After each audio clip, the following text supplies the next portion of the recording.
We should move on quickly to talk a bit about Nigel Farage. This was someone throwing potentially a bit of concrete and rocks at him, thankfully missing him. But Tom, if the sort of stakes been raised a little bit, is there a sort of mood of more, is there potentially more danger for candidates at the moment? Well, that is the concern. And that's why I found it, on the one hand, positive that you had a lot of people from the main political parties come out quite quickly to condemn what was going on, because you don't want to create an environment in which it's sort of open season on politicians, or one politician in particular. Because this scumbag who was throwing stuff at Nigel Farage, he might not have been particularly politically motivated. The point is, when you kind of collectively put a target on someone's back, things can happen when people are out and about, even if it's not necessarily organised or orchestrated.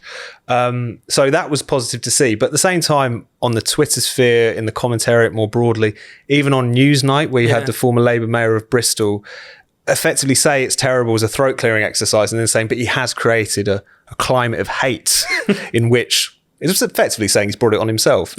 And that's something which really needs to be, that kind of response is what really needs to be condemned in the strongest possible terms, I think, if we don't want this to just become the kind of common coin of political discourse, that if an individual happens to say things you disagree with, that they're fair game in some way, shape or form. But there's just always been an exception where Farage, or certainly people further to his right, are concerned. And I think you just can't operate on that level of hypocrisy. It's going to come back to bite you. And you do just wonder if it had been Ed Davey, Angela Rayner, any individual from the more kind of mainstream, quote unquote mainstream of British politics, we would have been talking about nothing else for days and days and days. There's been a whole soul searching about what has happened to British public life. The absence of that, I think, is very telling, if not kind of quite predictable. Farage will probably have been blamed for that as well. No, precisely. The atmosphere of hate.